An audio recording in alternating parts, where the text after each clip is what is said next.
growing up, I never really learned about it, and I was unaware until I actually lost a good friend to suicide. And that's kind of what put me on the path. I was called to action to do something because so many people are suffering in silence. And so we teach a course, kind of like CPR, but for mental health issues, that teaches individuals how to help someone who's struggling and also how to refer them to professional help and what does treatment look like. And as we were teaching our courses, we were doing them in person, but due to COVID, now we've brought the course online. We offer it to the public once a week, and then we also plan trainings with companies and schools.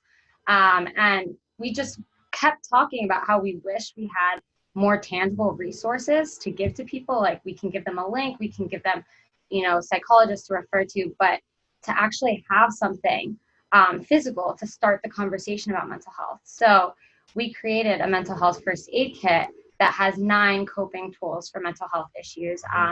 And every item in the kit helps ease sensory overload, anxiety, and stress. And basically, it's not a guaranteed solution to mental health issues, but it can certainly start the conversation and normalize these issues. And then each tool can be used as a meditation device as well. So happy you're doing this. Mental health is obviously a key to a happy and fulfilling life. But how do you define mental health? What is mental health? Well, mental health is a key component of what makes us well.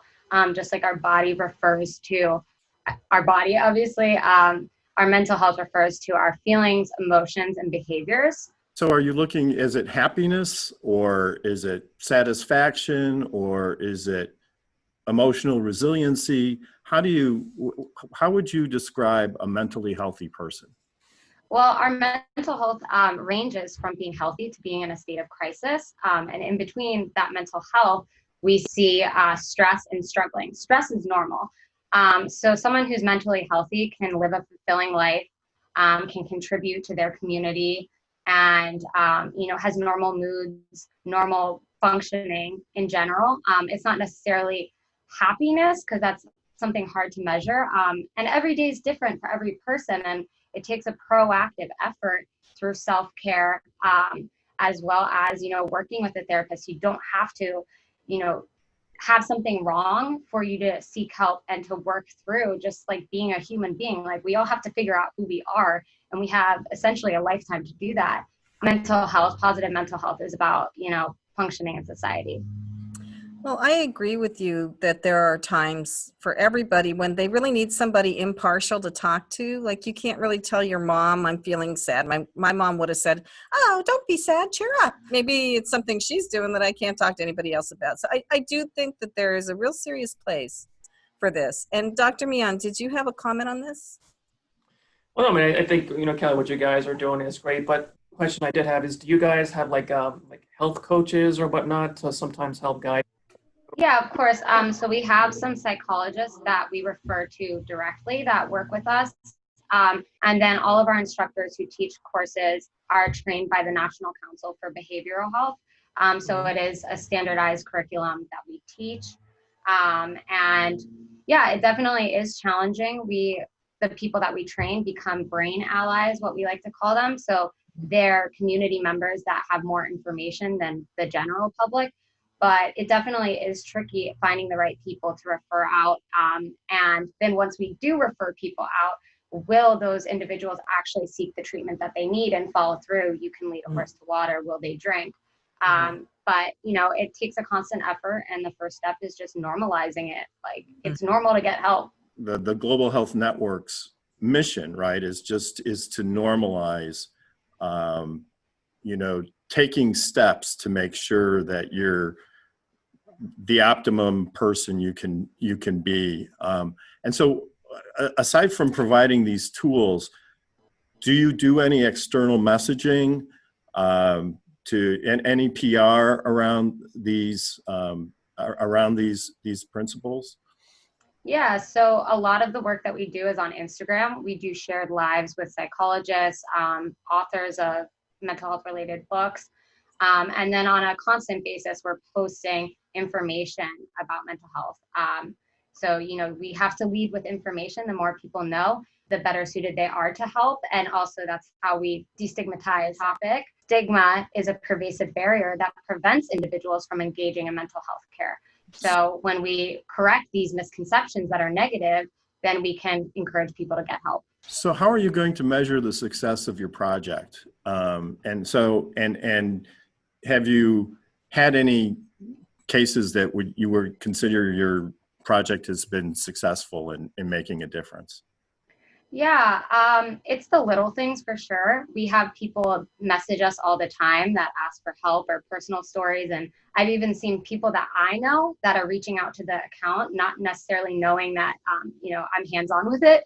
And so that really makes me feel good that those people are being touched by this. But honestly, there's no way to measure it. We just have to keep going, and we'll be yes people for anything that we're asked to do. Our biggest win to date was we did a whole school district. We did kits for them. And I love that because if a teacher announces that she has a mental health first aid kit, maybe those students would feel comfortable confiding in that teacher or, acknowledge it. Yeah, so we have our iHeart Media Maven, who is a marketing genius here, Kenya. Kenya, do you have any ideas or comments about this? Yeah, I was just going to say, what I think is great about what you're doing is obviously the education piece, but I have a question about how you are positioning what you do with families, right? So I think sometimes we think about the individual, right, and the person who's actually going through, or experiencing a mental health issue, but there's the family that oftentimes is on the forefront of it. So what type of services or programs do you have in place to educate family members on things to look for or how to identify, if someone is experiencing or having a mental health issue? Absolutely. I mean, so many people are caretaking for individuals with mental health issues for no money, and it's a full-time job. So our course is bystander intervention. So it's training how to identify in other people, as well as self-care. But, through the course, we talk about the signs and symptoms. We talk about the risk factors. And I would say the biggest thing that we tell caretakers is that everyone has to participate in their own mental health recovery. So, the biggest thing, do not threaten to withdraw care. Continue to love them. Don't take things personally. Continue to show support and leave the door open. If they don't want help, they don't want to talk to a stranger or see a therapist, then you let them know, okay, well, when you're ready, I will be the person that will help you. I will call, I'll give them your insurance, and to just be really hands-on. One of the symptoms of mental health issues is that you don't want to do anything. Nonetheless, call and make an appointment. So make that appointment for them. Show them the same kind of compassion, love, and care that you would if someone was in the hospital with a torn ACL. So whatever it is, go above and beyond and just show consistent love and support.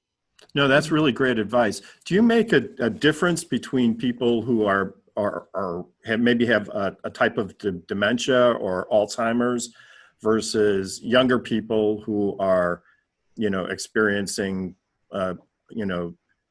Suicidal thoughts or other emotional issues? Right.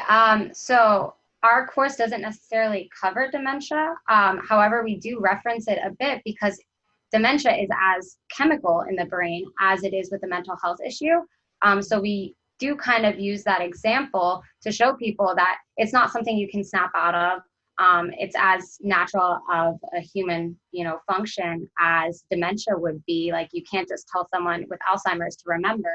And in the same way, you can't tell someone with mental health issues to get over it. But I would say most of the values of the course still would apply to caretaking for someone with dementia as well. So do you think that mental health issues are environmental or chemical or probably both, right? Yeah, so I mean, there's a lot of risk factors or things that cause mental health issues. Genetics is a big one, but there's still so much that we don't know about the brain to pinpoint the specific cause. Trauma, difficult childhood, ongoing stress for extended periods of time. So there's many contributing factors. And as much as we can try to figure out what caused it in a certain person, the point at hand is to just get them help. To lead off that point is, toxins, medications sometimes things that we're surrounded by or things we take on a daily basis can also cause those problems that she's mentioning too as well. So being able to talk to somebody about those things is really important. So there are interventions that need to be done. Sometimes the interventions can be a little bit more simpler. And with dementia, obviously, you know, it's a long chronic thing that goes on and on. So just having that continuous care, we deal with that all the time where, you know, caregivers really need that kind of that support where they need to be able to deal with their parents or whatnot, because it's a difficult situation. Thank you very much. We fully support your effort and that you succeed in your mission in making Absolutely. mental health a priority for society and insurance companies and all the other stakeholders. And Yeah, I'd just like to say we all feel the tragedy of a young person killing themselves. And if you can prevent one suicide, then you've done an amazing job. Thank you. That's the goal. you're absolutely welcome. Kelly, where can people find you again? So mhgn.org. Great. You're listening to Passage to Profit with Richard and Elizabeth Gerhardt. We'll be right back after this announcement.